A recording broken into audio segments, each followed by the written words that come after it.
kutip dulu sampah yang ada sebelum kita mulakan kelas. Okey. Kita kena belajar dalam keadaan yang bersih. Okey. Semalam cikgu ajar tentang apa? Siapa ingat? Watak. Ya ke perwatakan? Watak je cikgu. Okey, betul Aidil. Okey, semalam kita dah belajar watak. Hari ini kita akan belajar perwatakan yang mengandungi unsur patriotisme dan ciri kepimpinan dalam cerpen Bukit Emas. Okey. Sebelum kita mulakan dengan perwatakan, cikgu nak flashback balik ada watak apa yang terdapat dalam cerpen ni? Sahat. Lagi? Lagi? Tahun. Tahun Haji Firdaus, tahun Kasim dan Ayu. Okey, betul. Semua ingat. Okey, cikgu nakkan membentukkan kumpulan. Dalam satu kumpulan tu 2 orang. Kalau tak cukup 3 orang. Okey. Dah ke belum? Dah. Okey. Cikgu nak kumpulan Syah dulu yang mulakan ni. Baca apa yang cikgu telah letak. Baik. Berdiri tau. Kelas saya nak kamu berdiri bila baca. Semua baca tu cikgu. Tak, bahagikanlah berapa. Kau nak baca 2 ke? Baik cikgu, saya dulu cikgu. Okey. Perwatakan saat yang pertama adalah seorang yang menjaga kebajikan penduduk kampung. Perwatakan yang kedua adalah seorang yang jujur menyuarakan pandangan demi kepentingan bersama. Seterusnya, saat ialah seorang yang berani mempertahankan kampung halaman. Dan yang keempat, saat seorang yang mudah memaafkan kesalahan orang lain. Yang kelima adalah seorang yang menjaga kepentingan alam sekitar, kesejahteraan penduduk dan kampung. Dan yang keenam, seorang yang berani dan menentang ketidakadilan dalam pentadbiran. Hulu Sudin. Dan yang terakhir adalah seorang yang bangga terhadap usaha tempatan. Okey, kita bagikan tepukan kepada seorang. Okey, seterusnya kumpulan Lisa. Hulu Sudin adalah seorang penghulu kampung yang menyediakan milik sendiri, penghulu kampung yang memiliki keuntungan yang lumayan tanpa menyediakan nasib penduduk kampung. Seorang yang sangat panas banget. Hulu Sudin seorang yang suka membuat fitnah. Hulu Sudin juga seorang yang ramah agama dan seorang yang pencinta.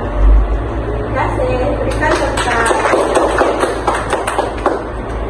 Okey, seterusnya kita panggil kumpulan Mustika. Bagi Firdaus merupakan seorang yang bertindak dengan matang dan benar dan seorang yang berpikiran terbuka.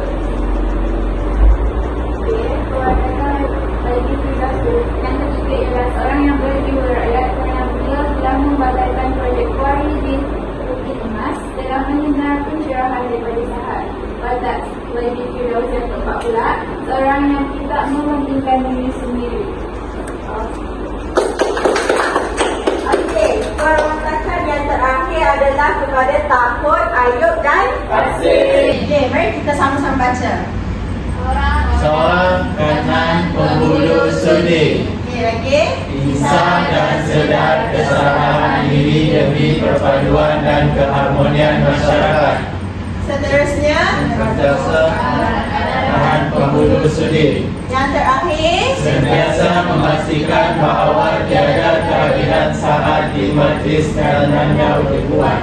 Okey, terima kasih sebab telah memberikan kerjasama yang baik. Okey, saya nak tanya, dalam perwatakan ni, kamu nampak perwatakan siapa yang macam tak baik, yang tak boleh kita amalkan dalam diri? Penghulu sudi. Okey, saya nak tanya Syah, kenapa penghulu sudi? Sebab dia seorang yang pentingkan diri dan tamak harba. Okey, betul. Syah buat revision dulu ke sebelum kelas saya? Ya cikgu, sangat. Okey. Okey, sebab semua dah tahu dan dah pandai, kita akan buat quiz. Semua bawa telefon? Bawa. Okey, saya dah pesankan.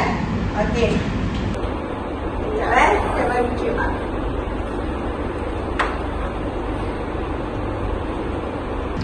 Okey.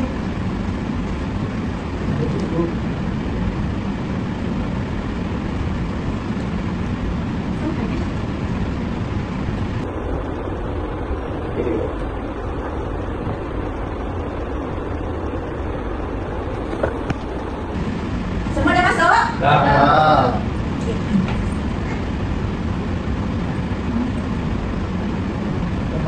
Kita ada kat situ. Ha? Mari teruskan. Ya.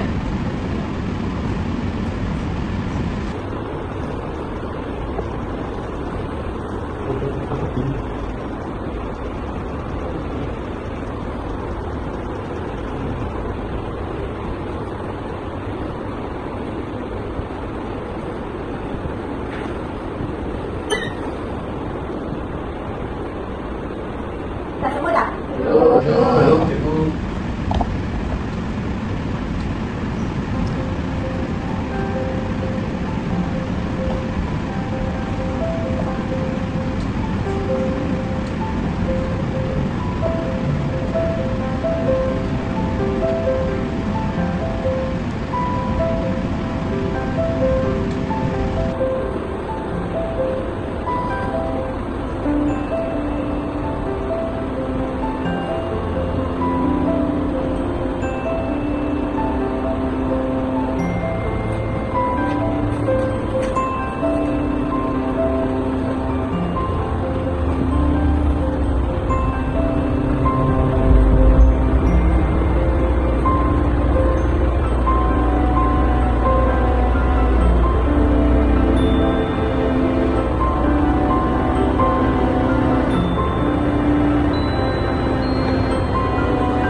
Okey, dah ke semua? Dah tahu tak siapa yang paling tinggi? Okey, jom kita tengok. Tempat ketiga Mas. Siapa Dorcas? Aidil Okey, tempat pertama Kak.